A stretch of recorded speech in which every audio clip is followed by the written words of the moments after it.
आज बेटा हम लोग जिस नए चैप्टर को शुरू करने जा रहे हैं, इस चैप्टर का नाम है आश्रम का अनुमानित व्यय। और देखिए इस चैप्टर में आप ध्यान से देखेंगे तो महात्मा गांधी की फोटो बनी हुई है। ठीक है, आप यहाँ देखिए तो ये महात्मा गांधी की फोटो बनी हुई है। महात्मा गांधी की फोटो बनाने का मतलब है कि कहीं न कहीं ये जो पाठ हमारा आपके सामने है ये महात्मा गांधी से संबंधित है। महात्मा गांधी संबंधित कहने का मतलब है इस पाठ का नाम है आश्रम का अनुमानित व्यय। और महात्मा गांधी किस आश्रम में रहते थे बेटा, आपको पता है, साबरमती आश्रम में। ठीक, ये चीज आपको पता होगी मुझे लगता है। ठीक है, साबरमती आश्रम में। और अनुमानित व्यय माने होता है खर्चा या लेखा जोखा। तो इस पाठ में गांधी जी ने ये बताया है कि जो इस आश्रम में वो रहते थे उस आश्रम में एक महीने का लगभग जो खर्चा है, जो लेखा जोखा होता होगा, वो कितना होता है, इसी को बताने का प्रयास किया है और इसी पाठ को आज हम पढ़ेंगे। ठीक, शुरुआत देखिए, कहते हैं कि आरंभ में संस्था में 40 लोग होंगे। कुछ समय में इस संख्या के 50 हो जाने की संभावना है। हर महीने औसतन 10 अतिथियों की आने की संभावना है। इनमें 3 या 5 सब परिवार होंगे, इसलिए स्थान की व्यवस्था ऐसी होनी चाहिए कि परिवार वाले लोग अलग रह सके और शेष एक साथ। पहला पैराग्राफ देखिए, यहां से यहां तक अगर हम माने, गांधी जी कहते हैं कि आश्रम जो उनका संस्था है, जो उनके संस्था है, जो उनके आश्रम है, उसमें शुरू में लोग 40 लोग थे और कहते हैं कि इस समय संख्या में 50 हो जाने की संभावना, मतलब संख्याएं दिन पर दिन बढ़ रही हैं। 40 संख्या से 50 संख्या में आ रहे हैं। हर महीने औसतन 10 अतिथियों की आने, मतलब हर महीने लगभग 10 मेहमान उनके यहाँ आने की संभावना रहती है और उसमें से 3 या 5 जो है परिवार के साथ आते हैं।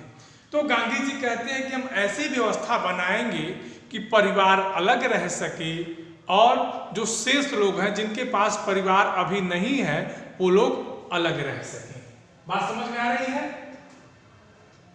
कहते हैं कि इसको ध्यान में रखते हुए 3 रसोई घर हो, मकान कुल 50,000 वर्ग फुट क्षेत्रफल में बने तो सब लोगों को लायक जगह हो जाएगी। देखिए, कहते हैं कि कम से कम 3 रसोई घर बने और 50,000 वर्ग फुट क्षेत्रफल में अगर मकान बनता है तो सब लोग एडजस्ट हो जाएंगे, सब लोगों के रहने लायक जगह हो जाएगी। बात समझ में आ रही है ना? कहते हैं इसके अलावा 3000 पुस्तकें रखने लायक पुस्तकालय और अलमारियां होनी चाहिए। देखो, उस आश्रम में पुस्तकालय के लिए जगह कौन चाहता है? मोहनदास करमचंद गांधी उस आश्रम में पुस्तकालय के लिए भी जगह चाहते हैं। कम से कम 5 एकड़ जमीन खेती करने के लिए चाहिए जिसमें कम से कम 30 लोग काम कर सके। इतने खेती के औजार चाहिए, इनमें कुदालियों, फावड़ों और खुरपों की जरूरत होगी। देखो, उस आश्रम में क्या कह रहे हैं कि पुस्तकालय होने चाहिए, जगह होनी चाहिए, खेती करने के लिए जगह। खेती करने का वहां मतलब है क्योंकि आश्रम में अगर लोग रहेंगे तो खाएंगे क्या? जब खेती से अन्न उपजेगा तो वही क्या करेंगे, वो लोग खाएंगे। बात समझ में आ रही है सबको? और खेती के काम के लिए कहते हैं कि कुदाल जानते हैं ना, इस तरह का औजार होता है, ये इस तरह का, ये इस तरह का औजार होता है। और फावड़ा कुछ इस तरह होता है, ये फावड़ा यहाँ चौड़ा होता है, समझ गए? ये फावड़ा होता है और ये कुदाली होती है।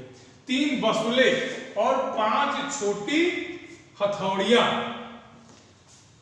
बसुला हथौड़ी की तरह होता है। ठीक है, 2 हथौड़ियां, 2 एरन, 3 बम, 10 छोटी छोटी छेनियां, 4 रंदे, 1 सालनी, 1 केतियां, 4 छोटी बड़ी बेधनियां, 4 आरियां, 5 छोटी बड़ी सरसियां, 20 रतल, कीले छोटी और बड़ी, 1 मोंगरा मोची के औजार।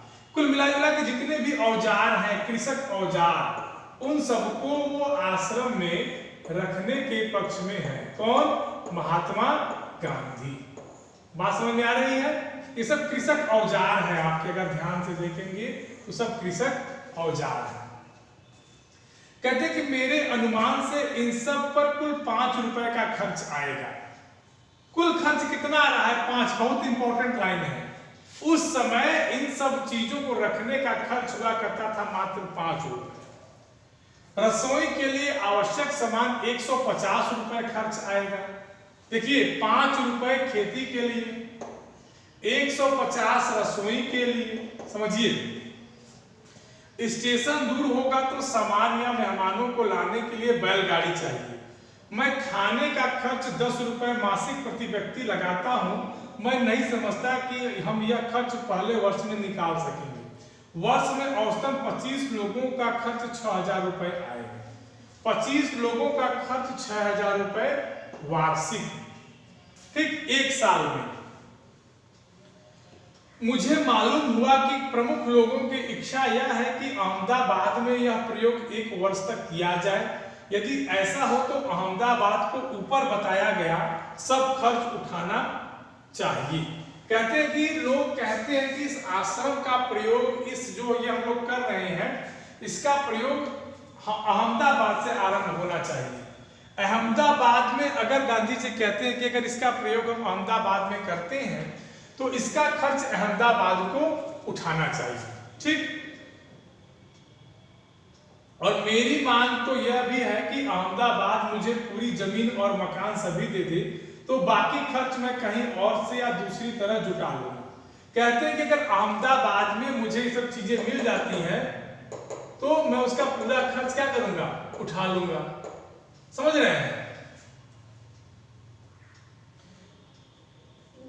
और अगर जो भी खर्च नहीं निकलेगा, गांधी जी बताते हैं कि पहले तो मैं प्रयास करूंगा कि निकल जाए। अगर नहीं निकलता है तो मैं यह भी प्रयास करूंगा कि मैं उसको जुटाऊं कहां से, उसको इकट्ठा का जो धन अनुमानित है 25,000 रुपए प्रति व्यक्ति पर, 150 रुपए किचन का, 5 रुपए खेती का, ये जो उन्होंने बताया है, इस चीज को कह रहे हैं कि अगर इतना धन नहीं जुट, 1 साल में जुटेगा नहीं तो क्लियर है दूसरे वर्ष में हम प्रयास करेंगे। और लोगों का राय है कि यह काम अहमदाबाद से शुरू हो। तो अगर अहमदाबाद से शुरू होता है तो गांधी जी की इच्छा है कि अहमदाबाद के ही लोग जमीन दे, घर दे दे, बाकी काम मैं स्वयं कर लूंगा, ठीक। कहते हैं कि यदि अहमदाबाद 1 वर्ष के खर्च का बोझ उठाने के लिए तैयार न हो तो ऊपर बताए गए खाने के खर्च का इंतजाम मैं कर सकता हूं। चूंकि मैंने खर्च का यह अनुमान जल्दी में तैयार किया है, इसलिए यह संभव है कि कुछ मदें मुझसे छूट गई हो। मद माने होता है पूरा जो लेखा जोखा होता है, ठीक है। इसके अतिरिक्त खाने के खर्च के सिवा मुझे स्थानीय स्थितियों की जानकारी नहीं है, इसलिए मेरे अनुमान में भी भूलें हो सकती हैं। इस पैराग्राफ में कहते हैं कि अहमदाबाद यदि इस पूरे खर्च को उठा सकता है तो अच्छी बात है, अगर नहीं उठा सकता है तो बताए, मैं कुछ व्यवस्था करूंगा। जो ऊपर मद दी गई है, ये जो मद माने जो राशियां दी गई हैं, इन राशियों में से मैं कुछ व्यवस्था करूंगा। और कहते हैं कि हो सकता है कि मैंने जल्दी जल्दी में बनाया है तो कुछ चीजें छूट भी गई हो। जरूरी नहीं है कि हर चीज का इसमें समाधान हो, कुछ चीजें छोटी होंगी, कुछ चीजें बड़ी होंगी। तो वही कह रहे हैं, क्योंकि स्थानीयता मतलब अहमदाबाद की जानकारी मुझे पूरी तरह से ठीक नहीं है, तो यह संभव है, यह पूरी तरह संभावना है कि कुछ चीजें हमसे छूट रही होंगी, ठीक है। बोलिए, कहते हैं कि मेरे अनुमान में भूल भी हो सकती है, क्योंकि भाई ये भी इंसान है तो भूल होना इनसे स्वाभाविक है। समझ गए बात को? कहते हैं कि यदि अहमदाबाद सब खर्च उठाए तो विभिन्न मदों में खर्च इस तरह होगा। अब देखो विभिन्न खर्चों का लेखा जोखा। कहते हैं कि यदि अहमदाबाद, ठीक है, खर्च उठाए तो क्या होगा, किराया, बंगला और देखिए क्या क्या चाहिए उनको, आश्रम, ये देखिए ये ना अहमदाबाद में स्थापित आश्रम का संविधान स्वयं गांधी जी ने, मतलब जो साबरमती का स्थापना उन्होंने की थी, साबरमती की, ठीक है, तो कैसे उसके लिए क्या रिक्वायरमेंट है उसको उन्होंने दिखाया है। कहते हैं किराया, बंगला और खेत की जमीन चाहिए, किताबों की अलमारियों का खर्च चाहिए, बढ़ई के औजार जो ऊपर लिखा था ना, छेनी, रंदा, सालनी, फिर मोची के औजार, तागा, धागा लिखा था ना, सुई धागा, और चौके का सामान, बैलगाड़ी, भाई बैलगाड़ी चाहिए ना, उसमें लिखा था ना मेहमानों को लाने के लिए स्टेशन दूर होगा तो बैलगाड़ी या घोड़ा गाड़ी। एक वर्ष के लिए खाने का खर्च 6,000 रुपया, मतलब उनको 6,000 रुपए दे दे, बाकी जो घटेगा या बढ़ेगा वो उसमें से मैनेज कर लेंगे, ये अहमदाबाद को देना होगा। बात समझ रहे हैं ना? बोलिए, अहमदाबाद से उनकी यही क्या है, मांग है। बात को समझिए। कहते हैं कि मेरा ख्याल है, मेरा ख्याल माने गांधी जी का,